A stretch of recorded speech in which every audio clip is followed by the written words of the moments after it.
Gidasig sa Arsobispo sa Ozabi sa mga batanon nga mamahimong instrumento sa kaayuhan sa uban nga nagdala sa paglaom. Gipayag na Archbishop Martin Sarmiento Amawa di ato sa gimong panagtagpo sa mga batanon nga gitawag og Archdiocese Youth Reloaded with Jesus 2024 nga gimo dito sa parokya ni San Nicolas di Tolentino sa Plaridel, Misamis Occidental.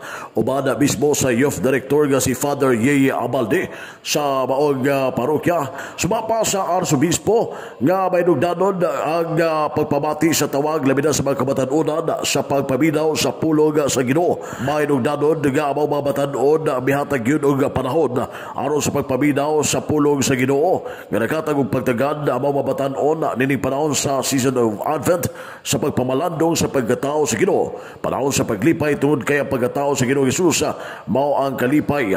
Suwapa sa Arsobispo nga kalipay dini nga adunay daghang mga batanon nga mitambong sa maong mga batanon ang mamati sa tawag sa kabatanunan ang pagpaminaw sa pulong sa Ginoo aron sa pagpuyo sa Kristohanon. Hinungdan nga ang tema sa mga batanon sa mga panagtigom nga mao ang About Enjoy Pilgrims of Hope. Nanginaot ang Arsobispo ngadto sa mga kabatanunan ngadto sa mga youth leader nga mamahimong instrumento sa kaayuhan sa uban bisan sa mga batanon pakiniapan puy-an ang responsibilidad nga moalim sa mga masakiton nga mga batanon nga nagpasabot kadto mga batanon nga nawad-an og paglaom.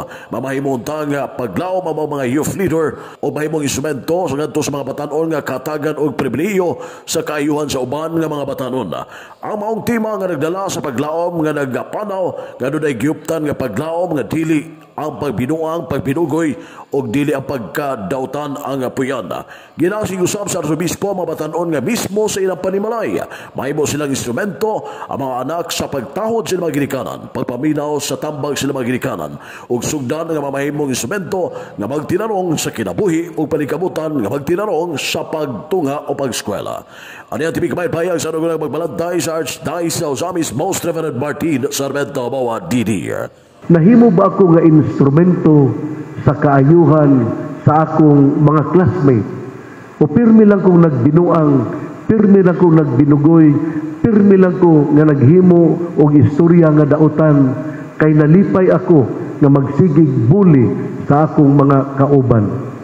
Ato kining pamalandungan, ato gyud nga hatagan kining kinabuhi.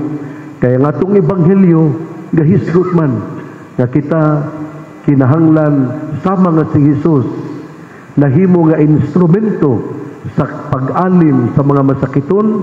Kita usab atong paningkabutan nga kita mamahimong instrumento usab sa kaayuhan sa atong mga classmates dinha sa ato nga komunidad. Pero ang importante mao gyud nga ikaw dinha sa panimalay instrumento ka gayon sa kaayuhan dinha sa imong banay. Mao na nga importante nga ang mga anak doon lagi pagtahod sa iyang mga ginikanan. Kung ang mga anak dili nagali mamati kay ang ilang tan-awon permi mao na lang gayon ang ilang cellphone ug dili na sila mamati sa tambag silang mga ginikanan, dili gyud ka mamahimong instrumento sa kaayuhan, sa kaaliman sa imong isig katao. Sugdi ang pagka-maayo nga instrumento dinha sa imong banay. Sugdi ang pagpamati sa tambag sa imong mga ginikanan. Hinaot nga nagtinarong gyud ta sa atong kinabuhi. Sa kabahin usab ni Reverend Father Regidor Yeye Abalde, ang Youth Director sa Archdiocese of Ozamis, ang ikalipay ang maong kalampusan sa ika-18 18th nga Youth Reloaded nga ginahimo sa lokal nga sa Archdiocese of Ozamis nga nagbalabusod uban nga sa pagtuludan nga gidala sa mga kamatanunan sa mga panagtigom. Gikalipay mismo sa Youth Director nga naa gayon ang kadasig sa mga batanon sa tibok Archdiocese sa Ozamis. Sa kadako nga kalipay kasadiya sa Archdiocese sa Ozamis tungod kay karong adlaw gikan kagahapon until ugma puhon nagasaulog kami karon ang isipod nga director sa mga kabatanunan nga nagapahigayon kami sa 18 Archdiocese Youth Reloaded, no? So ika-18 na ni katuig nga among pagsaulog karon sa Tapok Panag-uban sa mga kabatanunan tungod kay ang tema karon namo abound enjoy Christ in us, no, nga mahimo nga ang makabatanunan madasig gayud no diha sa pagpangalagad simbahan ug labaw sa tanan nga mahiduol no diha gayud sa Ginoo. Ano sa mga nahimong kabahin sa payag sa mabatan-on nga nag-apil sa gipahigayon nga Youth Reloaded 2024 mismo din sa St. Nicholas de Tolentino Parish sa Plaridel, Misamis Occidental ang mga Archdiocese Youth Reloaded 2024. Nahimong kabahin sa mga mamumulong nila sa gipahigayon nga panagtagbo sila si Reverend Father Jason Panagiton o Reverend Father Timmy Ruben sa maong panagtagbo sa mga kabatanunan sa Timog Archdiocese sa Ozapis. Hi, ako si Charmy. Gikan ko sa Parish Youth Ministry Metropolitan Cathedral, Ozapis City. O karon ani ako sa Plaridel diri sa St. Nicholas Church.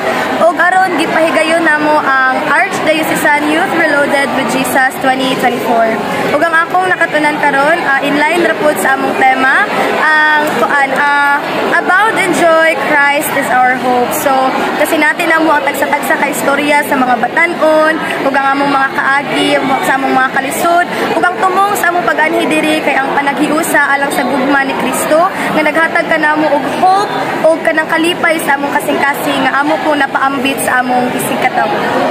Kore si Vinjiti pagkatagikan sa parokya ni San Vicente Ferrer sa lungsod sa Bonifacio. Ang akong nakatunan sa Archdiocesan Youth Reloaded nga mahimong manggihatagon sa isig katawo, mahimong muhatag putag time sa pamilya panahon sa Pasko. O kining nga mapagtulunan nga akong nakatunan sa Youth Reloaded nga unta ako ning ma-share sa uban nga makabatanunan sa lungsod sa Bonifacio. Merry Christmas and advance Happy New Year sa tanang mga batanon sa lungsod sa Bonifacio. Kami sa mga kabatanunan sa katedral malipayon, and we are also thankful kay natagaan mi opportunity na maki-celebrate sa 18th EYR. And aside from that, we are very happy because nami chance makigmingle sa laing parokya, no? Nakita na mo nga nami iya-iyang stories nga ika-share, and we have something to learn from that stories nga amo pong mabalon inig-uli na mo sa among parokya. Alang sa DX, dinisimano juga Balang Radio Simahan, Dominio Manuel, Rodquillo Gier, dan ang Sanakmeada.